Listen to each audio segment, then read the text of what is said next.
Enid Blyton's Mystery and Adventure. The Secret of Killimooin. Read by Amanda Root.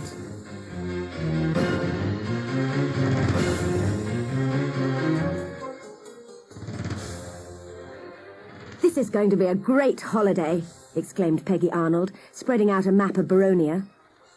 The twins, Laura and Mike, peered over their sister's shoulder.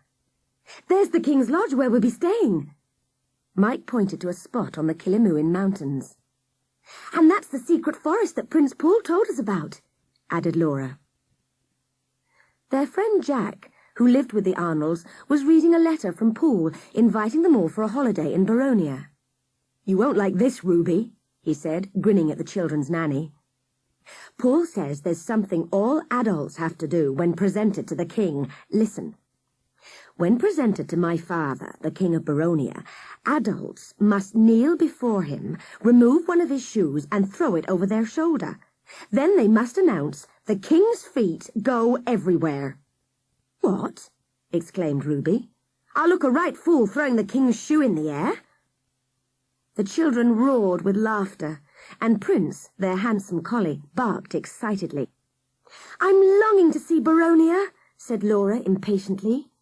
"What if Dad doesn't get back here in time to take us to the airport?" "Good heavens!" gasped Ruby, looking at her watch. "We'd better get a move on. Thaddeus is giving a lecture on the devil spider this morning, but he promised to come home as soon as it was over. We'd better be ready to leave the instant he gets here, so get packing." Thaddeus Arnold, the famous explorer, entered the lecture hall to give his speech to the Worldwide Nature Association. As he mounted the steps to the stage, the audience applauded loudly, and his friend, photojournalist Charlotte Clancy, snapped a photo of him. Charlotte also took a photo of the spotlit object on a table beside the speaker's lectern. Not much larger than a shoebox, it was covered with a dark cloth. Thaddeus drew a deep breath and addressed the audience. "On a recent visit to the tropical forests of Malakoo, I saw a creature many people believe to be extinct. It has been my good fortune to have captured one of these rare specimens. Ladies and gentlemen, I give you the Malakoo devil spider." With a flourish, Thaddeus whipped away the dark cloth. Crouched inside a transparent box was the enormous, hairy spider. Charlotte's camera flashed, and the audience applauded with great enthusiasm. Few of them had ever hoped to see a living devil spider. Suddenly, the lights went out, leaving the hall pitch black. Then a shrill voice screamed, "Nobody move!" There was a buzz of nervous chatter as people twisted about in their chairs. "I warned you all!" the voice shrieked. A slow hissing sound was followed by a muffled thump. "It's a smoke bomb!" someone yelled. The panic-stricken audience fought their way towards the exit, coughing and splattering. Every few seconds, Charlotte's camera flash lit the scene. Caught in the glare were two ugly thugs in black leather coats, running towards Thaddeus. In the next flash of light, Charlotte saw Thaddeus lashing out as they wrestled him to the floor. Suddenly, the lights came on again, but the intruders had disappeared. Charlotte clambered onto the stage where Thaddeus was struggling to his feet. They looked about in horror.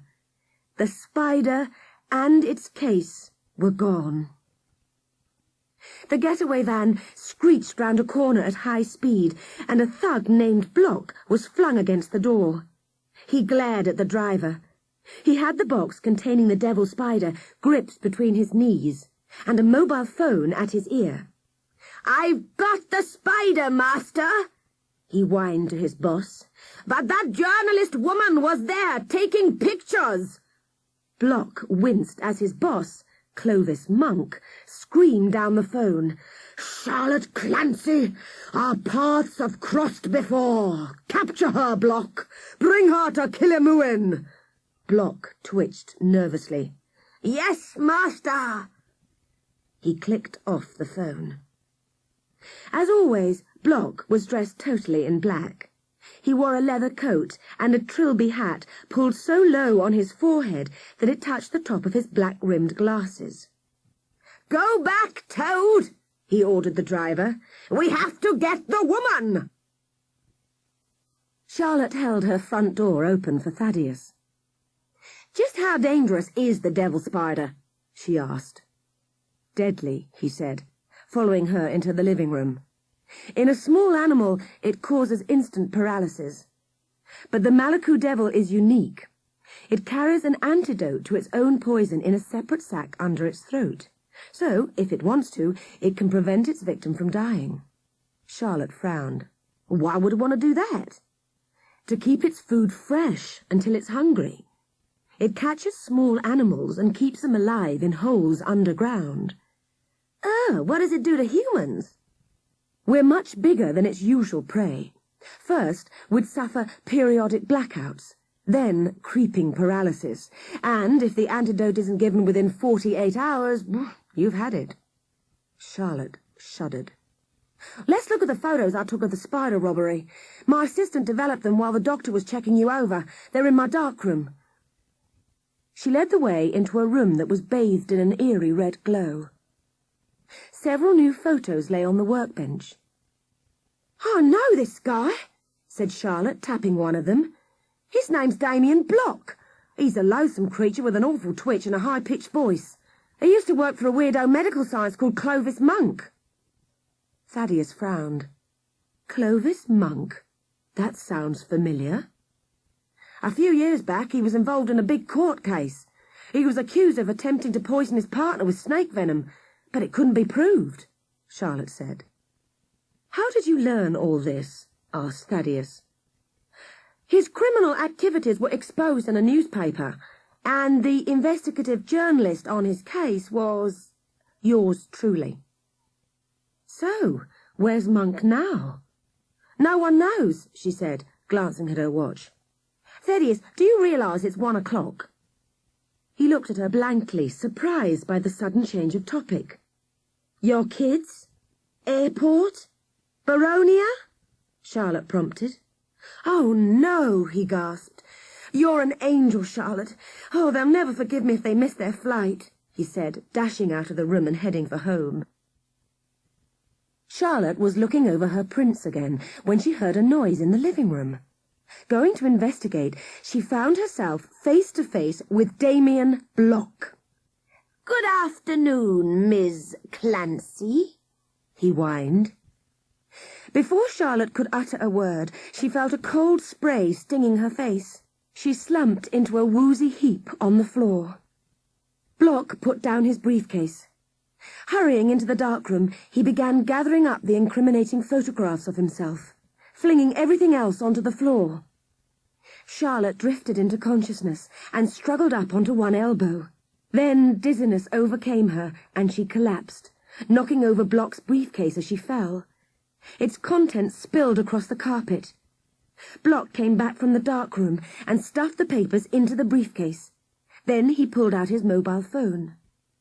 "Toad, bring the van round the back so we can get this woman out without being seen. Then go to the warehouse. We're freighting her out to Baronia." Block picked up Charlotte's slumped body and left the flat, not noticing that a shipping document had fallen from his briefcase onto the floor. Ruby, the children and their dog Prince burst out of the airport doors in Baronia. A limousine drew up and a tall boy with curly brown hair leapt out to greet them. "Wow, I can't believe you're really here," Prince Paul said. Then a hefty middle-aged man, dressed in a plaid shirt, jeans and cowboy boots, stepped out of the car. Paul nodded in his direction. "This is Barney Stokes, my bodyguard, ex-US Secret Service." Barney grinned at them. "Hi, folks. Ma'am? You must be Ruby. Pleasure to meet you all." They all climbed into the limousine and sped through the Baronian countryside to the magnificent royal palace. 2 guards ushered them into the state chamber where the King of Baronia sat on his throne. Prince Paul nudged Ruby and whispered, "Did Jack tell you how to address my father?" Ruby nodded and strode boldly down the long red carpet. "Your Majesty," she cried, kneeling respectfully. She quickly slipped a shoe off his foot and threw it over her shoulder. "The king's feet go everywhere," she proclaimed. The king stared at her in stunned silence. Then he began to smile. "I think, my dear," he said, patting her shoulder, "you've been the victim of one of Paul's little jokes." The children burst out in uncontrollable laughter, and, to their great relief, the king joined in.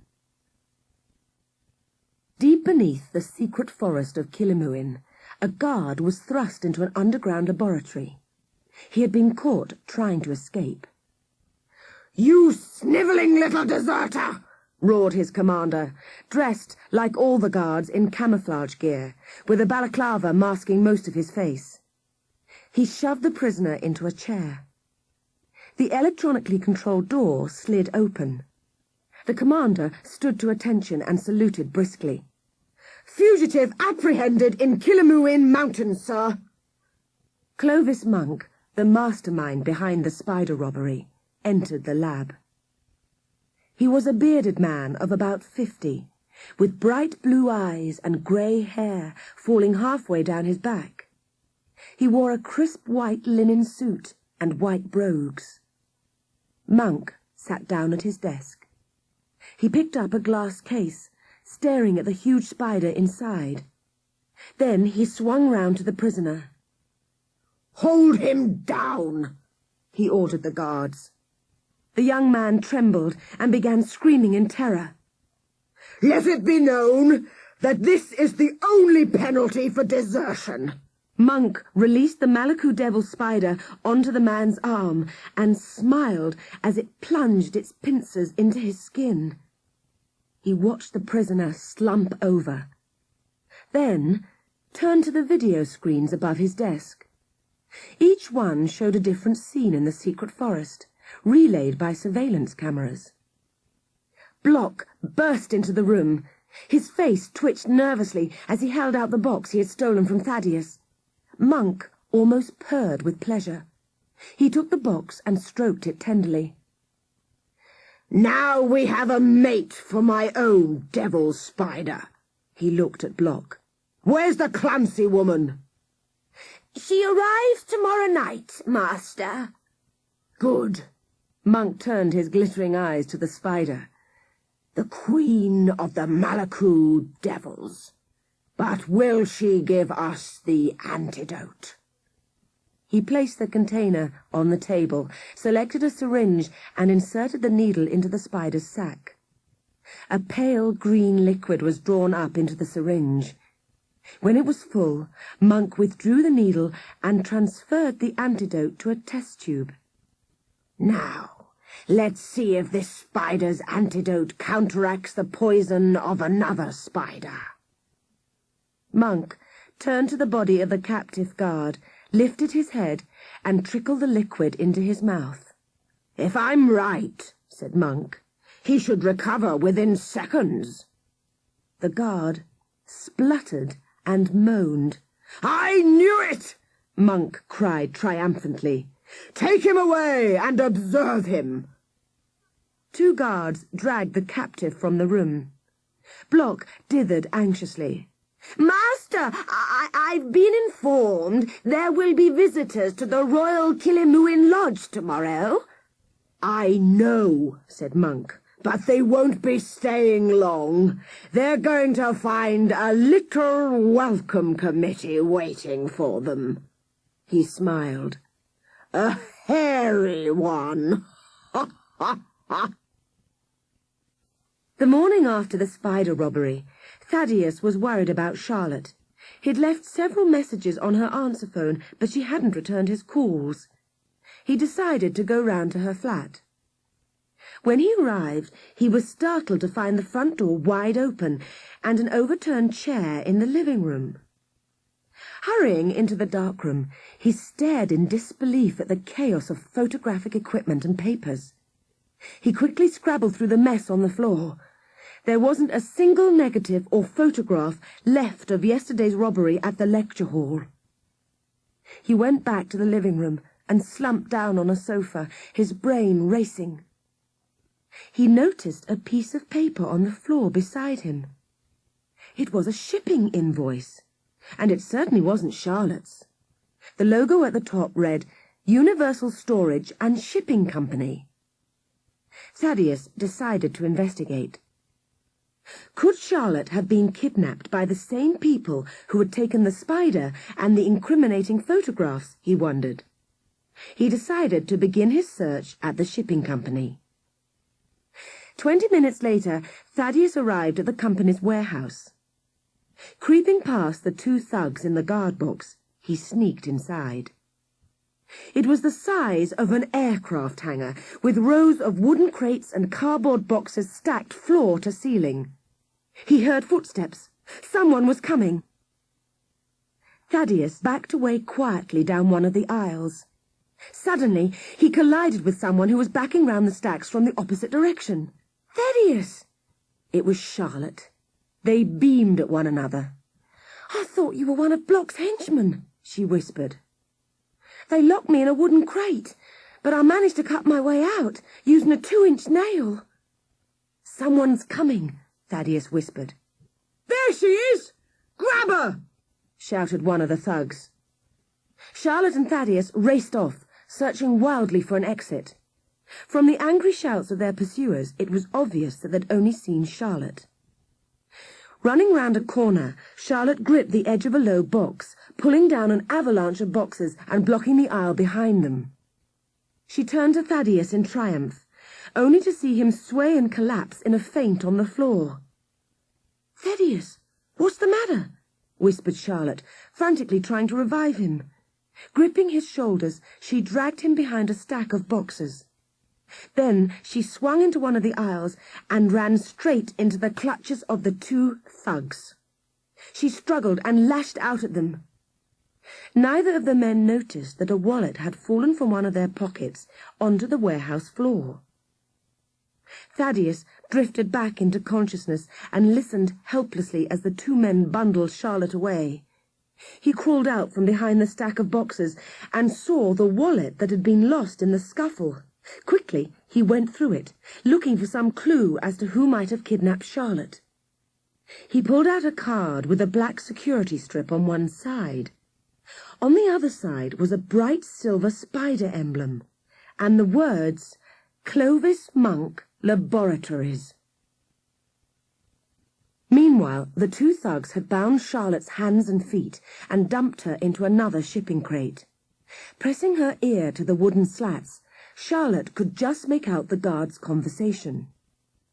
"Block says we've got to get her to Baronia sharpish. Load her up with the other crates for delivery tonight." Charlotte heard the noise of a forklift truck starting up. The next second, the crate she was in was lifted up, swaying violently, and transferred with a jolt to a lorry. The engine rumbled into life. As the lorry rolled towards the exit, a dishevelled figure staggered up behind it and, making a superhuman effort, hauled himself over the tailboard. "Charlotte, can you hear me?" "Thaddeus!" cried Charlotte. "How did you get here? Are you all right?" He leant closer to the crate and whispered, "I don't know. I just blacked out. Oh, no." An awful thought occurred to him, and he pulled up his sleeves. Thaddeus stared in horror at 2 puncture wounds on his left wrist. "Thaddeus? Are you still there?" Charlotte was frightened now. "Yes," Thaddeus said hoarsely. "I'm here, but I don't know for how long. I grabbed for the spider when I was wrestling with Block. It's bitten me." "What does that mean?" Charlotte asked anxiously. "That we're in big trouble," said Thaddeus. Barney had led the children and Ruby on the long trek from the palace to the royal Killimooin lodge. Emerging from the dense undergrowth, they found themselves on a well-tended lawn. A beautiful building with a long, elegant veranda nestled among flowering shrubs. "I'll show you round," said Paul proudly. With Prince yelping excitedly, the children set off to explore. Barney turned to Ruby. "Follow me to your room, ma'am. You look beat." 10 minutes later, Ruby flopped down into the luxury of her bed's feather duvet and soft pillow. She closed her eyes and sighed happily. The boys left Peggy and Laura feeding the swans on the river while they wandered up to the barn. "Whoa!" said Jack, running over to an ancient motorbike. "What a humdinger!" "Dad rode it when he was young," said Paul. Suddenly there was a blood-curdling scream, and the boys stared at one another. "Ruby!" they shouted together. They ran into the lodge and found Ruby cowering in the corner of her room. She pointed at the bed. "It must have been under the duvet," she stuttered. Jack patted her arm. "It's okay, Rube. It's only a spider." "But look at the size of it," she gasped. Jack slipped a magazine under the spider, then popped a glass over the top of it. He picked the whole thing up to examine it. Barney appeared in the doorway. "Gee, ma'am, that was some scary scream. You all right?" Ruby pointed at the trapped spider. Paul looked puzzled. "We don't have spiders like that in Baronia." "You do now," said Barney. "I've seen critters like that in the Far East. You don't mess with them folks, they're deadly. We've got to leave." "Because of a spider?" snapped Paul. "That's ridiculous." "The whole place could be infested," said Barney. Ruby had recovered enough to suggest a compromise. "Why don't we search the lodge? If we find more spiders, we'll go. If we don't, we'll stay." Barney looked doubtful. "Come on, Barn," she said. "If I can live with a few spiders, then surely an experienced Secret Serviceman like you can handle it." He smiled bashfully. "Well, okay." They searched the lodge thoroughly without finding more spiders, so finally Barney gave it the all-clear. A short while later, Peggy came into the living room looking for Laura. "I saw her hot-footing it into the forest after Prince," said Paul. "I think she was trying to rescue a rabbit from him." Jack grinned. "A perfect excuse for avoiding the spider hunt, if you ask me." The others laughed in agreement and wandered outside to look for her. Hot on Prince's trail, Laura had plunged through a dense pocket of undergrowth and found herself at the entrance to a cave. She hesitated for a moment, twisting a hair ribbon round her finger. Then she boldly stepped inside, blinking as her eyes adjusted to the gloom. Suddenly she stopped and stared in amazement. Bathed in an eerie light at the end of the cave was an enormous, ancient-looking stone statue. A long pair of carved wings were folded across its body from head to toe. As Laura took a step forward to investigate, Prince hurtled into her, barking like mad. "What's wrong with you?" she said sternly, turning round and trying to grab his collar. "Where have you been, you naughty dog?" Crouching beside Prince, Laura didn't see the wings of the statue open wide, revealing a long tunnel winding into the distance. "Seize her!" screamed a high-pitched voice. Laura was hoisted from the ground and dragged towards the opening. "Let me go!" she shouted. Two men wearing camouflage uniforms gripped her arms tightly. Another man, his face twitching angrily, shouted instructions.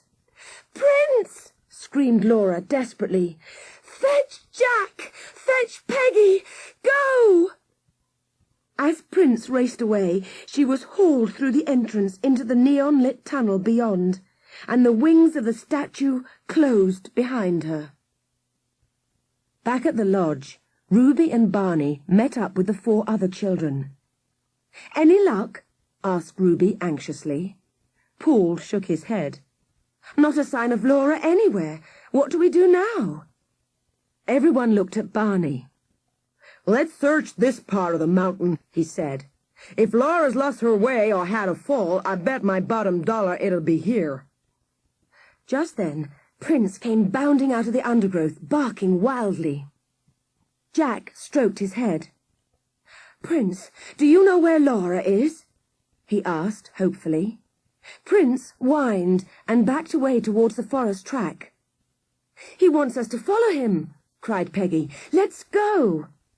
The children raced off after their dog, with Barney and Ruby following. After half an hour of tramping through the mountainous woodland, Barney halted the search party. "I think Prince just wants to take us for a walk." "He does not," said Paul. "He's taking us to Laura." "Maybe," said Barney. "But from here on, the mountain gets dangerous. We have to turn back."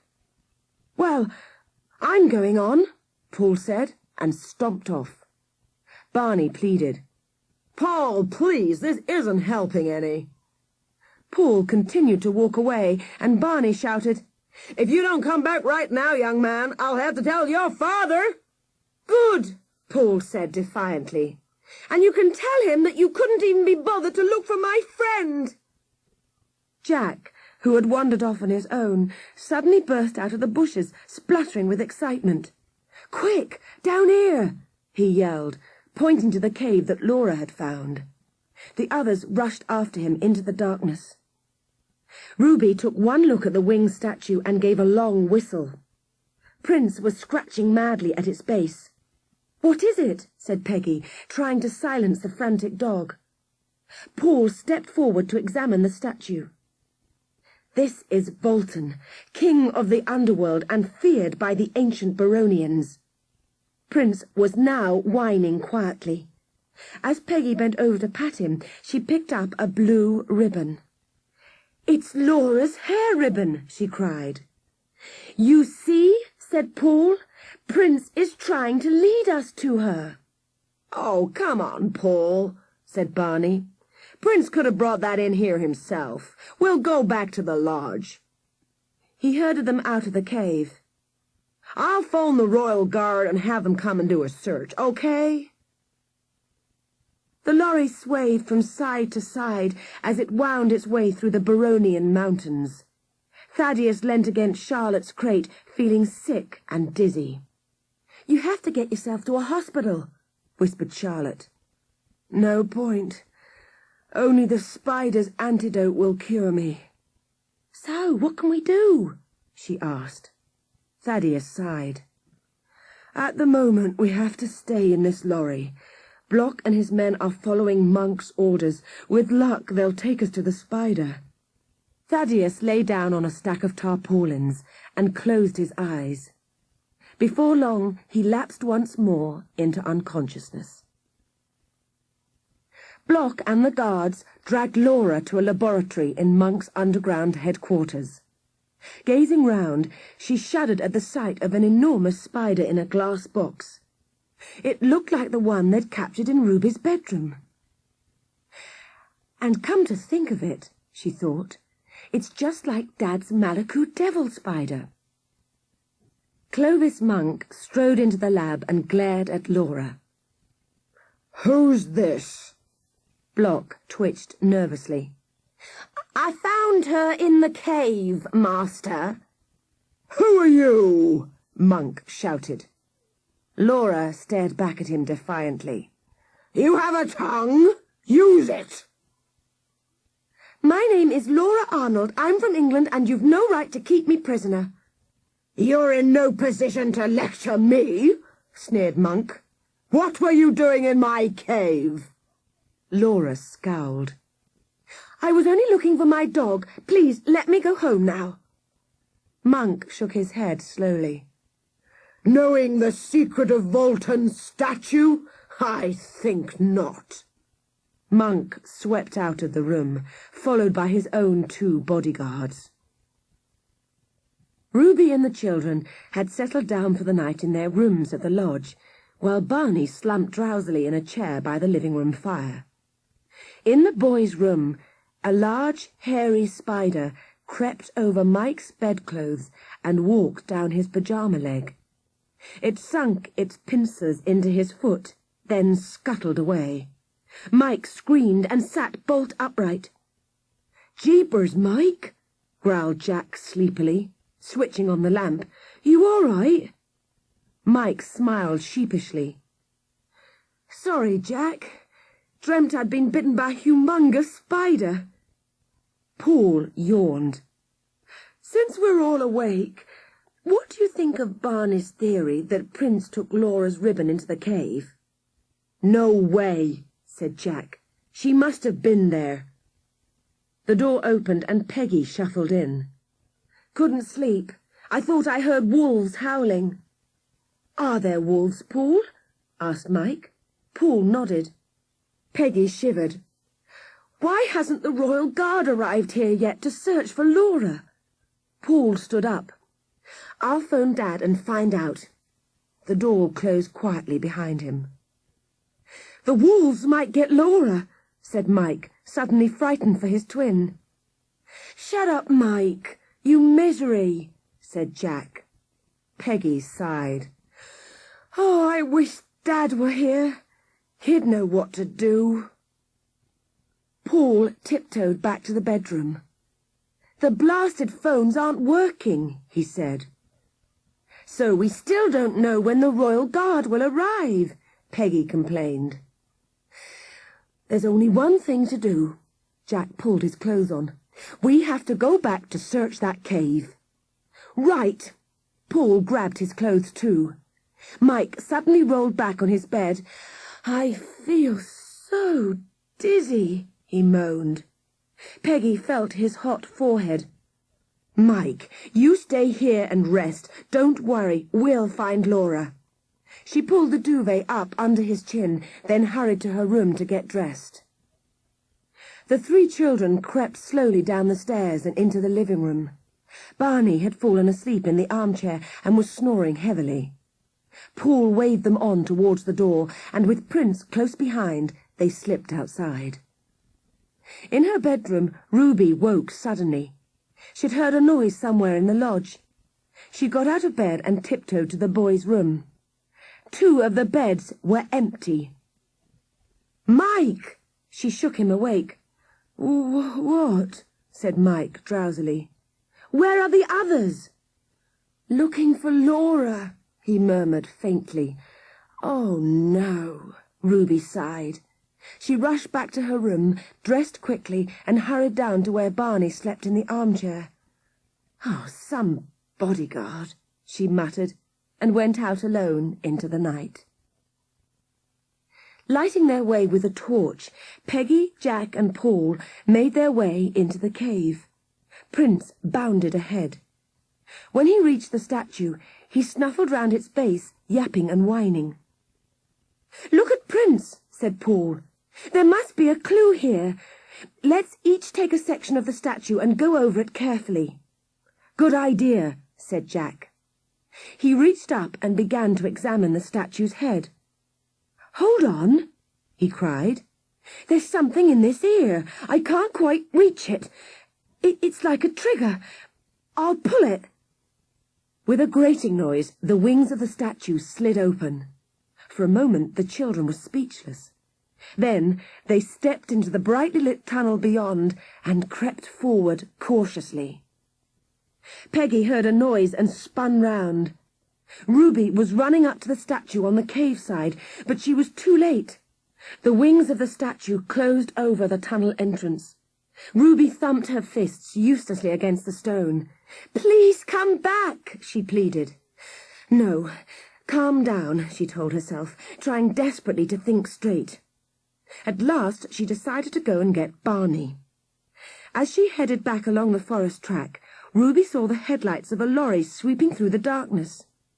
Thinking that the Royal Guard was arriving at last, she sprinted towards it. The lorry lurched to a halt and a door slammed. Thaddeus had just enough time to hide under a tarpaulin before the tailgate was lowered and a light shone in. "Time for a little walk, Miss Clancy," sniggered one of the thugs as he hauled her out of the crate. Charlotte struggled wildly. "You'll never get away with this!" The guard snapped a handcuff over her wrist, securing the other cuff to his own wrist. Charlotte stared at the men in camouflage gear and balaclavas and at the dark forest surrounding them. She watched nervously as they unloaded the lorry, terrified that they would discover Thaddeus. Then the guard tugged her arm and marched her off through the forest. As Ruby ran up to the lorry, she began to realize that the men in camouflage gear couldn't be the Royal Guard. She stopped and peered out from behind a tree, hardly believing what she saw. There was Charlotte Clancy being frog-marched into the darkness. And then she thought she saw Thaddeus leap from the back of the lorry as it moved away. He was racing after Charlotte and her captors. Ruby was now desperate to get Barney's help. She sprinted for the lodge as fast as she could. Dawn was breaking as Ruby burst through the front door and collided with a plump, rosy-cheeked woman dressed in traditional Baronian costume. "Oh, sorry," Ruby gasped. "Who are you?" The woman smiled. "Frau Bobel, housekeeper of Killimooin Lodge." "Do you know where Barney is?" cried Ruby. Frau Bobel pointed to the living room. Ruby ran up to the sleeping Barney and shook him. "Wake up! Quickly!" Barney yawned and rubbed his eyes. "The children, they've gone!" Ruby cried. "They went back to the cave. The statue closed behind them, and I saw Charlotte and Thaddeus. Soldiers are holding Charlotte prisoner." She stopped to draw breath and sank in a weary heap at his feet. Barney looked bewildered. "Start at the beginning, Ruby," he said. "Who's Charlotte?" Ruby sighed. "She's a friend of the children's father. They're both supposed to be on a book tour in England." "And the men were holding her prisoner?" "She was handcuffed to one of them," said Ruby impatiently. "Okay," said Barney. "We'll wait here for the Royal Guard. Meanwhile, we'll get you to bed. Frau Bobel," he called, "will you bring Ruby some tea?" Frau Bobel bustled in. "Tea?" she cried. "We have no tea here. Bertiwurst is what we drink. Baronian wonder drink. Good for everything. Headaches, broken bones." Ruby paid no attention. "But the children, Barney?" "They'll be fine," Barney soothed. "I'll take care of everything." Ruby was too exhausted to argue, as Barney took her by the elbow and guided her towards her room. Charlotte was still being marched along a forest track, handcuffed to the last guard in the group. Thaddeus, darting from tree to tree in close pursuit, saw them disappear into a cave and cautiously followed them. He watched in amazement as the wings of Volton slid open and they passed through the door.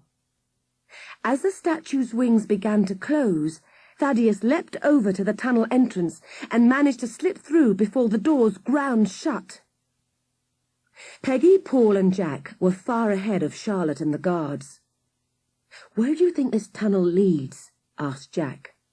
"Well," said Paul, "if we keep going in this direction, to the secret forest." "Actually, I think the air is getting fresher," Peggy whispered excitedly. "I can feel a draught." "We've walked so far, we must have reached the other side of the mountain," said Jack, beginning to run. They all sped after Jack, Prince barking excitedly. They soon reached the end of the tunnel and came out into the open. They looked around, astonished. Before them stretched a wonderfully lush valley. Luxuriant plants of every kind were jumbled together beneath the delicate branches of Persian lilac trees. In the distance they heard the sound of a fast-running river. "We're in the secret forest," cried Paul. "I was right." "We can't hang around," Jack said sensibly. "There could be guards anywhere." Peggy picked something up from the ground. "It's Laura's other ribbon." "So she is here," said Jack. "Where to now?" "This looks like the most worn track," said Paul. "And Prince seems keen to follow it. Okay with you two?" The others nodded, and they tramped off with new enthusiasm. Clovis Monk strode into his security room, followed closely by Block. "Who dares to invade my territory?" snarled Monk. He leant on the table and surveyed the video screens. One showed Peggy, Jack, Paul and Prince running along a path, completely oblivious of the surveillance cameras tracking their every move. "Block!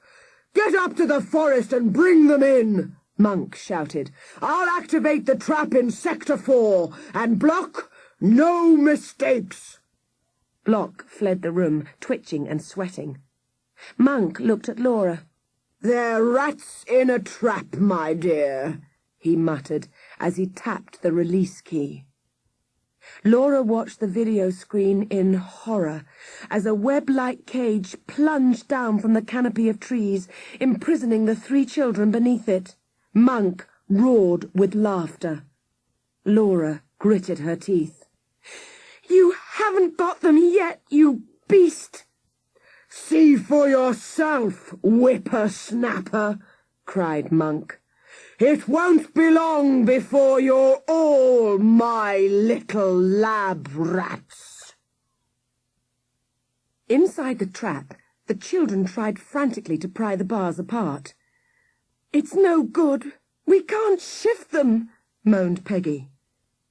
"Maybe Prince can help us," said Jack. He called the dog over and pointed. "Fetch that stick, Prince." "The stick!" The dog obediently ran over to a fallen branch. "Bring it here!" shouted the children. Prince dragged the branch to within reach of Jack's hands. "Well done, Prince," praised Peggy. "Out of the way, Peg. I'm going to pull it through," said Jack. Paul found a large rock in the ground and dug it out with his heel. "Use this rock to rest the branch on, then we can lever up the cage," he said, pushing the rock hard against the metal base. "Okay, you two," said Jack, forcing one end of the branch under the cage. "Grab the end and push down as hard as you can." They leant on the branch with all their weight, and gradually the cage began to lift. Jack kicked the rock forward to support it. "A little more! Good! Hold it!" There was just enough space for him to slide under. "Okay, now you two." No sooner had they crawled out than the branch broke and the cage crashed to the ground. "That was close," said Jack. "We'd better get moving." Prince began barking frantically, gazing up at the trees. Jack stared. "A camera! No wonder we were caught so easily." "There's more than one," Peggy pointed as another camera slowly turned in their direction. "Get off the path before they see us!" shouted Jack, and they threw themselves into the undergrowth. "This is impossible," said Peggy. "We'll have to find a way to avoid the surveillance cameras or we'll be trapped again." Paul had a brainwave. "The cameras must be linked by a cable. If we can find it, we can dodge them before we're spotted." Their eyes lit up, and they began to look about for a cable. "There!" cried Peggy, pointing to a bit of cable showing through the leaves. They followed the cable for some distance. "Okay, same again," said Peggy, pointing up at the next camera. Several times they avoided the surveillance cameras, making their way safely through the forest. All of a sudden, Paul tripped and sprawled on the ground, landing practically on top of an electrical junction box. "I think I found the control unit for all the cameras," he yelled. He wrenched open the lid and pointed at the main wire. "I'll try disconnecting this," he said, pulling firmly. "Yes!" Jack and Peggy cheered. "The cameras have stopped moving." "We'll still have to be careful," said Paul. "They've probably got a backup system. We'd better keep dodging the cameras in case they get them working again." The others nodded, and they set off on the path once more.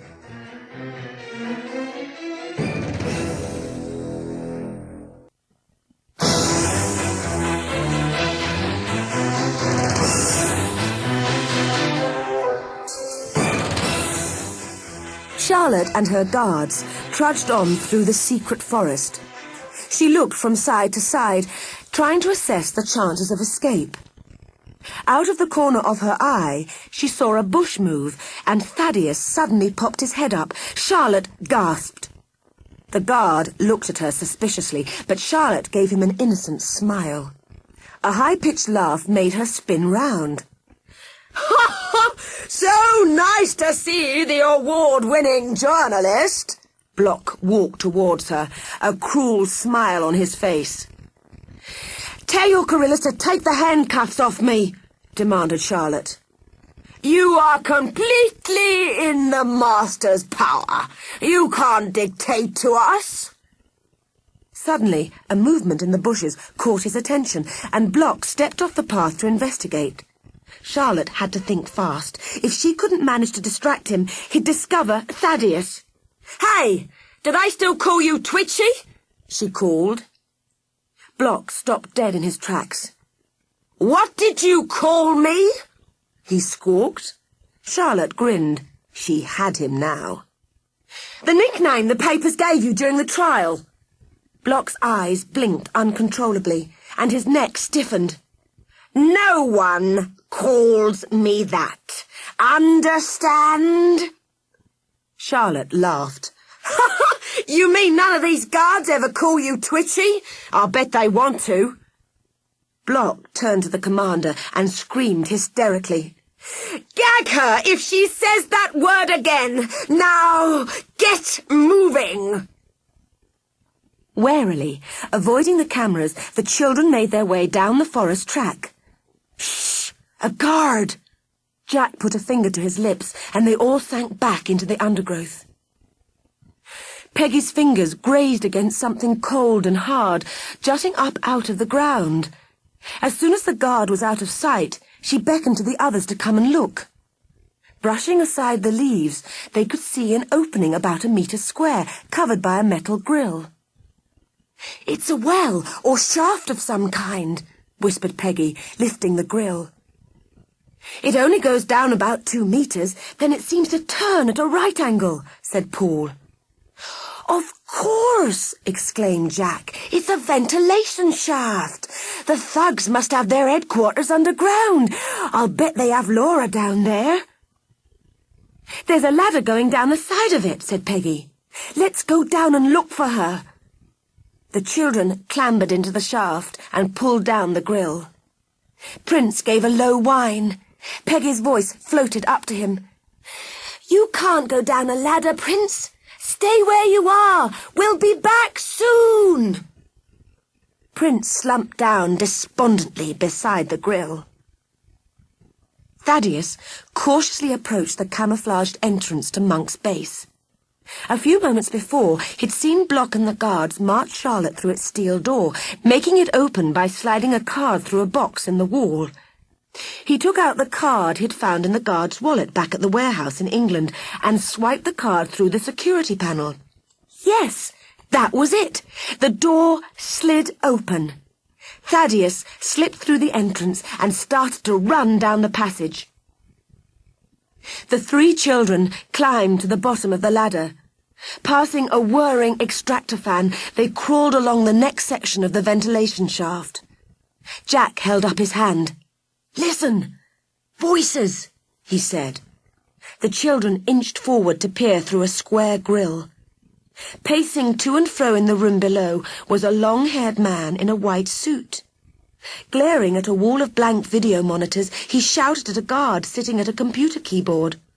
"Try Sector 5! Get out there and fix those cameras!" Laura was tied to a chair by the table facing the ventilation grill. Looking into the room, the 3 children sighed with relief. At last they'd found her. Block was inching his way into the room, cringing before his master. Monk pushed him against the wall. "You idiot, Block! 3 children and a dog! You let them escape!" "They're too clever for you!" cried Laura. "Silence!" he roared, giving Laura's chair a vicious kick.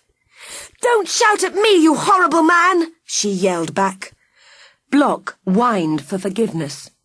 "We'll find them, Master. I'm truly sorry." Monk's anger subsided. "Where's the prisoner?" he asked. The Clancy woman's being held, Master, in the venom sector. While Block was stammering out the details of Charlotte's capture, Jack scratched lightly against the grill and whispered, "Laura!" She spied Jack's outline behind the grill, and her eyes lit up. Then Monk barked out an order.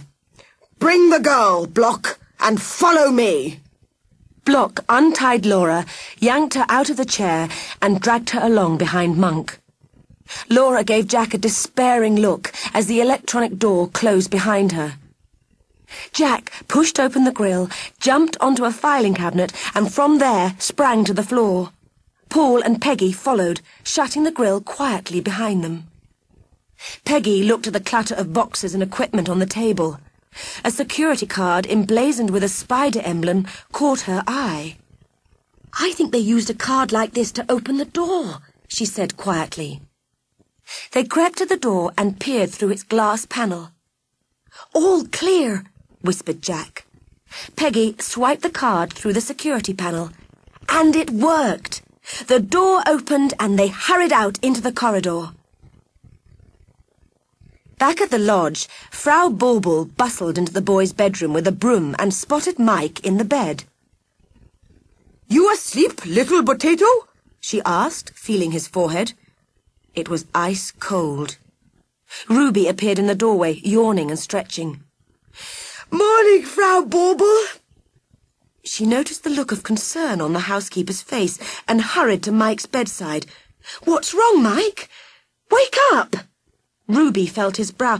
"You're freezing!" Mike pushed her hand away. "I'm boiling." "I'll call the doctor. It looks serious," said Ruby. "No doctor, the Bertiwurst," cried Frau Bauble. Ruby stared at her. "The Bertiwurst will cure the little potato. It cures everything," she cried gaily.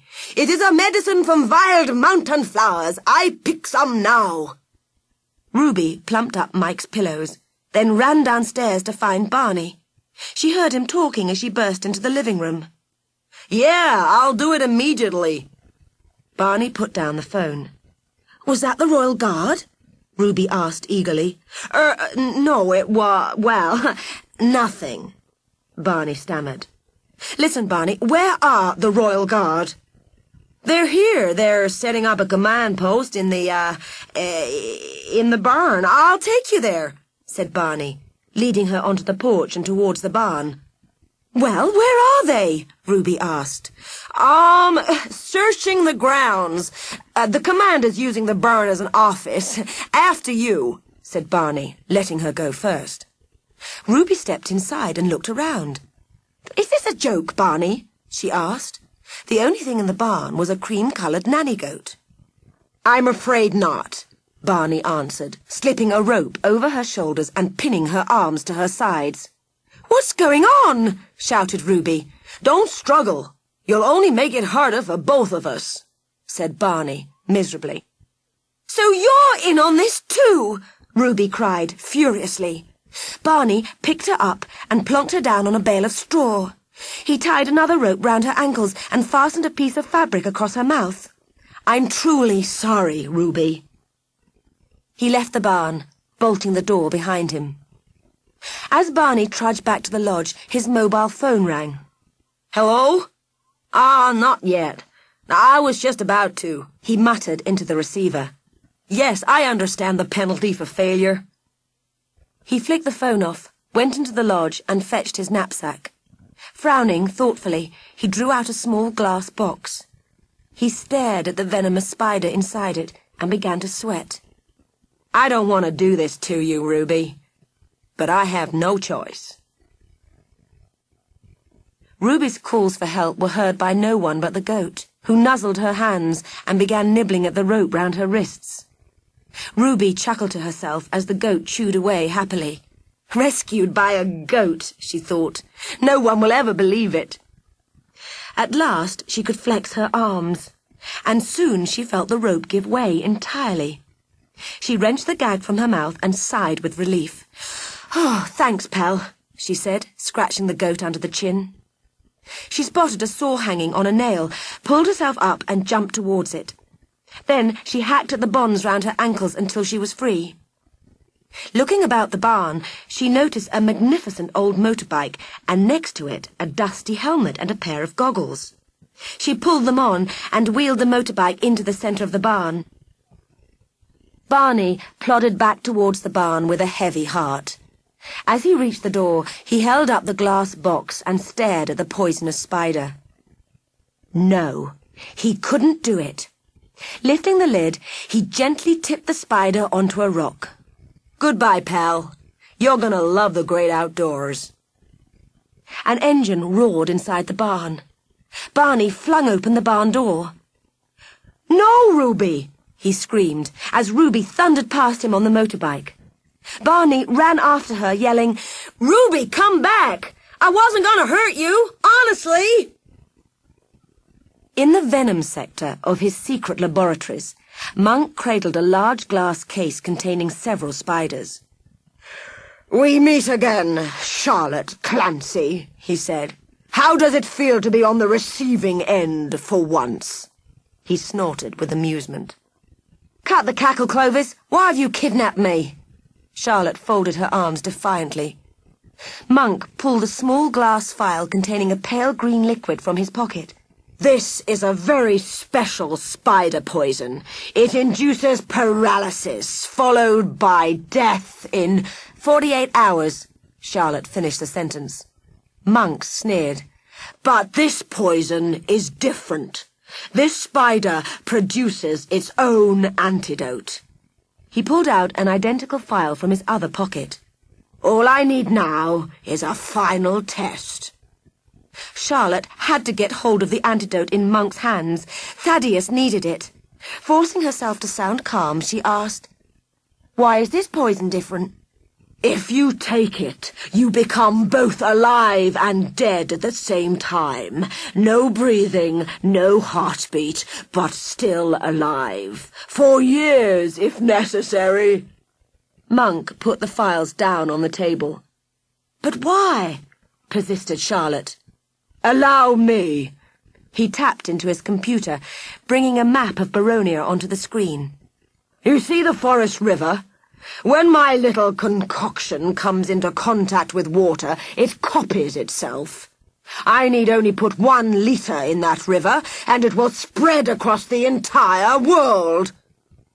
"You'll end up with millions of living dead. What good will that be to you?" Charlotte asked, horrified. "Only I shall have the power to reactivate them. I will rule the world, and you, my dear, shall be the first." Monk spoke into the intercom. "Bring in our other visitor, Block." The door opened, and Block pushed Laura into the room. "Laura, what are you doing here?" gasped Charlotte. She ran over to Laura and hugged her tightly. "Tie them up, Block," thundered Monk. "Then come to me at the pod. It's time." He swept out. Block and the guard tied each of their prisoners to a chair and hurried after Monk. As soon as they'd gone, Charlotte shuffled her chair over to the table, picked up the 2 phials that Monk had left, and stuffed them into her pocket. "Are the other children here?" she asked. Laura nodded. "Yes, but Monk doesn't know." "We'll have to find them," sighed Charlotte. "And your dad, too." "Dad? Is he here?" Laura asked, astonished. "He is, but I can't explain now. Let's concentrate on trying to escape." Charlotte stretched her hands towards an empty glass flask, grasped it and smashed it against the table. The base splintered and showered around her feet. She scrunched her chair back to Laura and began sawing at the rope round her wrists with the broken edge of the flask. Thaddeus, fighting dizziness, staggered down the corridor, searching for Charlotte. He reached a door and swiped his stolen security card through the panel. As the door opened, Thaddeus stumbled in. A hospital theatre trolley stood against the wall, draped in a green sheet. A cylinder marked anaesthetic was attached to one end, with some face masks draped across its nozzle. Thaddeus's vision began to blur. At the sound of approaching voices, he quietly crawled up onto the lower shelf of the trolley and pulled the sheet back into place. The door slid open. "She'll require 5 litres of life suspension gas," said Block as he scurried along beside Clovis Monk. "Excellent. Go and get the woman." "Yes, master." Block summoned 2 guards. "Bring that trolley and follow me," he commanded. Thaddeus was vaguely aware of a swaying sensation as his trolley was wheeled away. Then he drifted into unconsciousness. Charlotte and Laura had just finished sawing through their ropes with the broken glass when Block came in, bringing 2 guards and the trolley. He frowned angrily as he saw the 2 prisoners untied. "Not your day, is it, Clancy?" Block grabbed her and pressed a mask over her face. There was a loud hiss as anaesthetic flowed into the connecting tube. Charlotte's body slowly drooped and fell into Block's arms. "No!" cried Laura, punching Block as he loaded Charlotte on top of the trolley. He shoved Laura aside and summoned a guard. "Tie that pest up again," he ordered. Then he wheeled the trolley containing Charlotte and the hidden Thaddeus into the corridor. Jack peered round a corner, then quickly pulled back against the wall. "I must be going mad," he whispered to Peggy and Paul. "I'm sure I saw Charlotte being wheeled off in a hospital trolley." "That's impossible," said Peggy. "She's on tour with Dad." "I'm positive it was her," Jack insisted.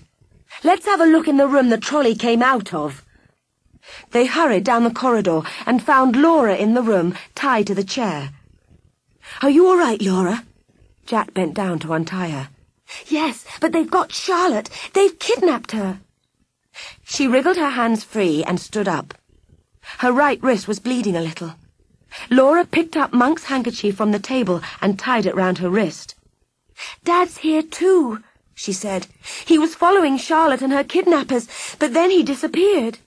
"What on earth's going on, Laura?" asked Jack. "The man in the white suit, that's Clovis Monk. He's made a poison, and he's going to give it to Charlotte. We've got to rescue her." "Look at this!" Peggy was tapping away at Monk's computer, trying to discover more information about his underground setup. The children watched as a succession of photographs flashed across the screen. "Those are agents in Monk's organization," said Peggy. "There's at least one from every country. Let's see who the agent is for Baronia." "Oh, no!" cried Laura, as a familiar face appeared. "Barney!" exclaimed Paul. "I thought there was something fishy about him." "Forget about it," cried Jack. "Our first priority is to find Charlotte and Dad. Come on!" As the children slipped out of the room, they noticed a glass window in the wall opposite. Ducking down, they crept over to it and peered over the ledge, and gasped. Assisted by guards, Monk was supervising the transfer of Charlotte's limp body from the hospital trolley into a pod-like container. "Now, before we administer the poison," he pressed a button and the glass lid of the capsule closed over Charlotte.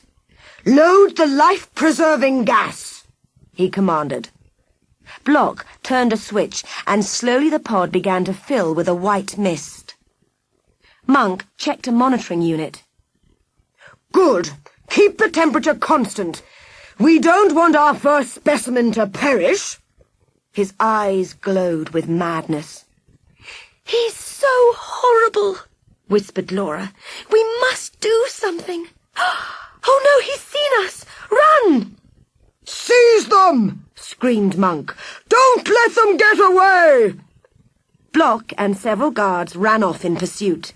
Monk shouted at 2 of the guards. "You stay here and watch the woman. Keep the temperature at a steady 40 degrees. Thaddeus awakened slowly into what seemed to be a green tent. Then he remembered where he was. He eased aside a flap of the sheet and peered out. 2 men in camouflage gear were standing with their backs to him. Thaddeus stretched up to reach the 2 anaesthetic masks that were dangling from the trolley handle, then climbed slowly down from the trolley shelf. He crept over to the guards, jumped up, clamped a mask over each of their faces, and blasted them with sleeping gas. They slumped unconscious to the floor.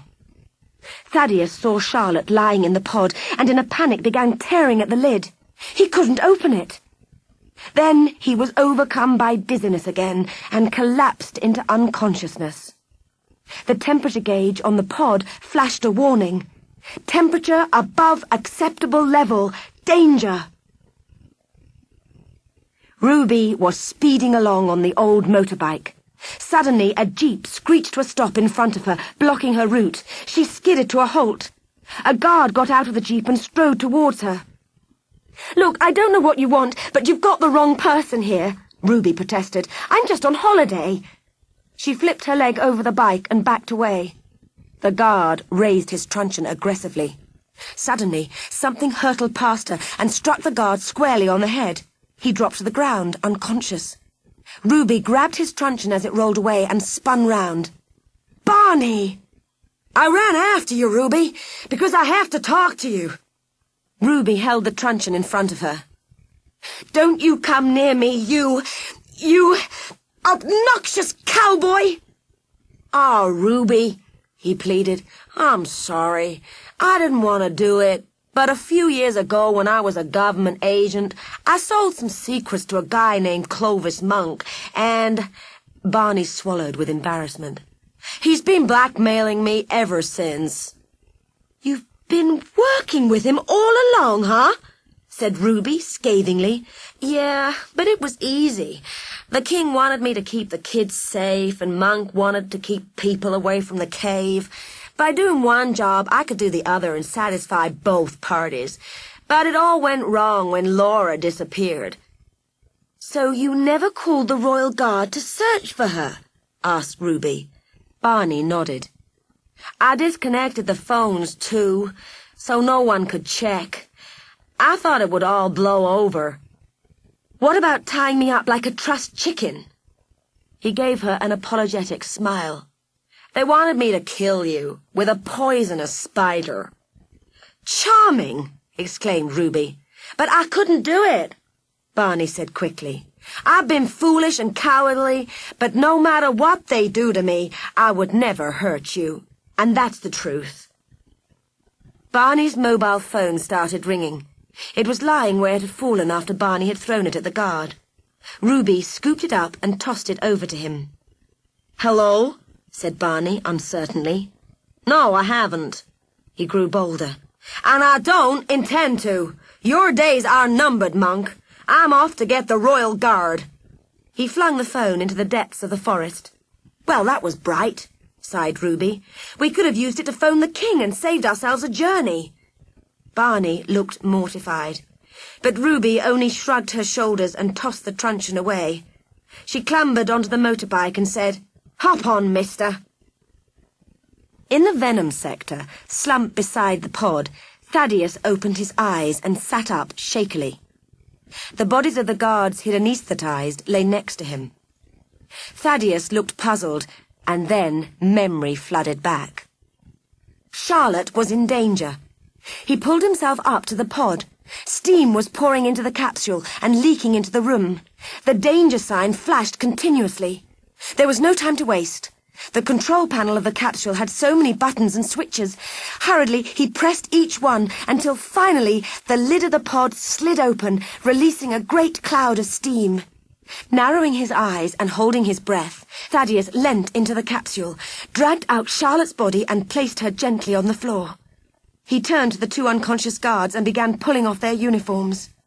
Thaddeus dressed Charlotte in the camouflage gear of one of the guards and pulled a balaclava over her head. He pulled on a matching outfit himself, hauled Charlotte up and dragged her out of the room. It took enormous effort to carry Charlotte through the long tunnels, but at last Thaddeus staggered up the stairs to the exit. A guard stepped forward, barring his way. Thaddeus thought fast. "Get down there, quick! There's an emergency!" he yelled. The guard jumped to attention, then rushed down the steps. Thaddeus sighed with relief as he fished in his pockets for the security card. When the door slid open, he heaved Charlotte over his shoulder and unsteadily carried her towards an overgrown trail through the forest. Gently, he laid Charlotte on the ground and took off her balaclava. "Charlie," he begged, rubbing her cold hands. "Charlie, please wake up." Monk burst into the venom sector, his eyes blazing. He kicked at the bodies of the 2 guards who were slumped on the floor, dressed only in their underwear and socks. The pod which had contained Charlotte was empty. Block followed Monk into the room, shaking with fear. "Master!" "The woman! Find her!" Monk shouted. "But, Master, I think you should know. The little girl called Laura is missing." His face twitched nervously. "And we can't find the other children." "What?" Monk shrieked in fury. "We've searched everywhere. They're not here." "You idiot! You let a bunch of kids outwit you!" Monk slammed his fist down on the pod. Suddenly, he looked up at the ventilation grill. "There's only one way they could have got out. Block! You know what to do!" The children were racing down a corridor, hotly pursued by guards. "They're catching up!" yelled Paul. They skidded round a corner and practically fell over Prince, who'd been tearing down the corridor towards them. The dog barked happily, then bounded back the way he'd come, turning constantly to make sure they were following. "What's he doing here?" cried Laura. "I don't know," answered Jack, "but let's follow him. We've nothing to lose." After winding his way confidently through several tunnels, the dog led them straight to a ventilation shaft. They scrambled along it as fast as they could. Suddenly, Paul stopped. "What's that weird smell?" he asked. Wisps of pink smoke began to waft about them. They started to cough as the smoke grew more dense. "It stings!" cried Peggy, rubbing her eyes. Jack's eyes closed. They all felt an overwhelming desire to sleep. "Prince, get help! Fetch Ruby! Fetch Dad!" cried Laura. One by one, each of the children slumped unconscious as Prince scrambled along to an exit and burst out into the sunlit forest. Charlotte pressed a hand against her thumping head and opened her eyes. She hitched herself up from the ground and stared in surprise at the camouflage uniform she was wearing. Then she spotted Thaddeus lying on the ground, out cold. She lifted her camouflage jacket, reached into her pocket, and pulled out the 2 glass phials she'd taken from Monk's lab. Which was the poison and which the antidote? She had to take a risk. There was no choice. She lifted Thaddeus's head and put one of the phials to his mouth. To her enormous relief, he opened his eyes within seconds. "You okay, Thed?" she asked. He frowned. "I don't know. I have a terrible taste in my mouth." "Well, you should watch what you drink, especially spider antidotes." She held up the 2 empty phials. "Meat poison and antidote." "How did you know which one to give me?" Thaddeus asked, rising unsteadily to his feet. "I didn't. I gave you both. I figured the antidote would cancel out the poison either way," she said. "Brilliant, Sherlock," he laughed. "Come on, let's get out of here." Charlotte caught his arm. "Thed, there's something you should know. The children are in Monk's headquarters." Thaddeus stopped dead in his tracks. "What? If that lunatic has harmed a hair on their heads, I'll—" He strode off through the trees. Charlotte ran after him. "Calm down, Thed," she called, trying to catch her breath. "Look, if we get caught—" Thaddeus held up his hand. "Someone's coming." They dived behind a tree. To their astonishment, Prince bounded up to them, barking joyfully. Thaddeus bent down and gave him a hearty rub. He held the dog's face in his hands and looked him in the eye. "Prince, do you know where the children are? Laura?" Prince barked sharply. "He does. Prince, seek Laura." Thaddeus and Charlotte raced after the dog as he scurried away through the undergrowth. Ruby roared into the city on the old motorbike, with Barney clutching her round the waist and hanging on for dear life. When they reached the palace, they abandoned the bike and rushed up the steps to the grand entrance, pushing aside the astonished sentries. The king stood up as they burst into his throne room. "What is the meaning of this outrage?" he demanded. "I'm sorry, Your Majesty," Ruby gasped, "but this can't wait. The children are missing in the secret forest." The king looked startled. "What?" "It's true, sir," said Barney. "An evil man's at work in the secret forest. You'd better send in the royal guard before it's too late." In his laboratory, Monk faced the children. "You've done well to evade me. You'll be worthy citizens of the era of Clovis Monk, master of the world." He walked over to his glass display cases on the table, crooning at the hundreds of spiders crawling about inside them. "Soon, my pets, the guards will release your poison into the rivers, and the whole world will be paralyzed. Most people will perish, but a few who've proved their worthiness I shall allow to live." "You're mad," cried Peggy. "It'll never work." "You think not? See for yourself." He lifted a case. "No!" shrieked Peggy. She took a deep breath and screamed so shrilly that at times it seemed almost inaudible. "Silence!" roared Monk, protectively encircling the cases with his arms. The guards stood rooted to the spot, hands clamped over their ears. Laura took a huge lungful of air and began screaming too. "Stop it!" cried Monk. The girls increased the pitch and intensity until the sound was almost unbearable. Under the pressure of the high-pitched sound waves, the glass cases quivered and the spiders jumped and shuddered inside them. Still screaming, the girls backed towards the safety of the door, followed by Jack and Paul. They screamed one final deafening note. Every glass case in the room exploded. Spiders and shards of glass catapulted into the air and rained down in a hailstorm on Monk and his guards. "Let's go!" cried Jack. The children dashed out the door and hurried down the corridor. "A dead end!" cried Peggy as they halted outside a storeroom. Heavy feet pounded along behind them. "The security card," said Jack. Peggy flicked it through the control panel. Yes! The door slid open and they tumbled in. "Right, barricade, everyone!" yelled Jack. The children heaved a large table and a filing cabinet against the door. But one of the guards was soon attacking the door with a sledgehammer. Then they heard Monk's voice. "Resistance is futile! Give up now!" "They haven't got us yet," said Jack, sounding more confident than he felt.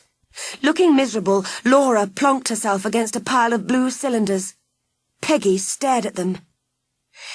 "And they won't get us," she cried. Moving Laura aside, she pointed to the cylinders. In bold lettering, they were marked Anesthetic. Various masks lined the shelf above them. "Get it?" said Peggy. The others nodded excitedly. Another sledgehammer blow slammed into the metal. "Open this door!" ordered Monk. "Right, we'll let you in," called Peggy. They hauled back the furniture and Peggy swished the door open. The room was pitch black and silent. "What pathetic little game is this?" cried Monk. He pushed Block and the guards in before him and flicked the light switch. "Now!" cried Paul. Peggy swished the door shut. Wearing gas masks, the children opened the taps on the cylinders of anesthetic. The air in the room became dense with red smoke. The guards coughed and wheezed, then fell to the floor in an unconscious heap. Suddenly, someone started pounding on the door. "Open up! It's Dad! Charlotte's here too!" Peggy swiped her card and the door slid open. Pulling off their gas masks, they stumbled out to greet Thaddeus and Charlotte. Prince rushed about wildly. "Hey, where's Mike?" asked Thaddeus. "He wasn't well, so he stayed at the lodge," explained Laura. She dug her hands into her pockets and, to her surprise, pulled out Monk's handkerchief that she had tied round her wrist when it was bleeding. Thinking of Monk, she gasped and cried out, "Monk wasn't there!" "Not where?" asked Thaddeus. "In the heap of people who passed out in the storeroom. I'm sure he wasn't there." "You're right," said Paul. "I'll bet he escaped through a ventilation shaft." "He'll have gone to the river," cried Laura. "He said he was going to poison the world from there." "What are we waiting for? Come on," urged Thaddeus, breaking into a run. When they reached the exit, Laura pressed the handkerchief to Prince's nose. "Seek, Prince! Seek Monk!" The dog snuffled about and then gave a sharp yap. "He's picked up the scent! Good dog, Prince!" said Thaddeus, and they all hurried into the forest after him. "There he is!" cried Peggy. Monk, still suffering from the after-effects of the anaesthetic, was staggering towards the river. They rapidly caught up with him and positioned themselves between him and the rushing water. "Don't be a fool, Monk. It's all over," said Thaddeus. "Get back!" Monk held out a glass tube filled with a pale green liquid. "It's all over for you!" he shrieked. "Let the new era begin!" He hurled the tube high above the river. They all watched, speechless, as it curved over their heads. It seemed to spin through the air in slow motion. There was no way to stop it. The world was doomed. Then Prince launched himself into the air at lightning speed and caught the tube deftly in his jaws. Fountains of water erupted above him as he sank from sight. Everyone stood frozen to the spot. Suddenly, Prince emerged, shaking water off his long hair, and in his mouth was the tube, still intact. "Brilliant!" the 4 children chorused. Monk sank to the ground in agony. A while later, they set off for Killimooin Lodge. "It's a good thing the Royal Guard finally turned up," said Thaddeus. "Monk and Block won't get out of the King's dungeon in a hurry." Ruby smiled. "I'm glad the King is going to pardon Barney. He isn't a bad man, just misguided." "What an adventure!" sighed Peggy. "And poor old Mike missed it all." "What's wrong with him anyway?" asked Charlotte. "He felt dizzy and sick," said Peggy. Thaddeus stopped in his tracks. "What? Have you seen any spiders round here, Ruby?" Charlotte asked urgently. "Yes, a huge one up in my bedroom." Thaddeus and Charlotte sprinted to the lodge and rushed up into Mike's bedroom. He was lying quite still, his eyes closed. Charlotte pointed to his ankle, which had the clear puncture marks of a Malakut devil spider. The colour drained from Thaddeus's face. "Do you have the antidote?" he demanded. Charlotte shook her head. "I gave it all to you, Thad." "Dad, what's wrong?" cried Peggy, as she and the others appeared in the doorway. Before he could answer, Frau Bauble bustled in past them. "Hello, how's my little potato?" she clucked. "Call the hospital!" shouted Charlotte. "What's up?" said Mike sleepily. "Who's ill?" Thaddeus and Charlotte swung round in astonishment. Mike was sitting up, looking very perky, as if he had just woken from a refreshing sleep. "How do you feel?" asked Thaddeus. Mike grinned. "Great!" Thaddeus couldn't believe it. "But how?" "It's the Bertieverse," explained Frau Bauble, as though it were the most obvious thing in the world. "The, what?" stammered Thaddeus. Prince Paul explained. "Bertieverse, the Baronian magic potion." Mike grimaced. "It tastes worse than Ruby's soup, Dad." "Hey, that's enough," said Ruby, laughing. Frau Bauble clapped her hands together proudly. "Maybe so, but it cures everything, even the spider bite, my little potato."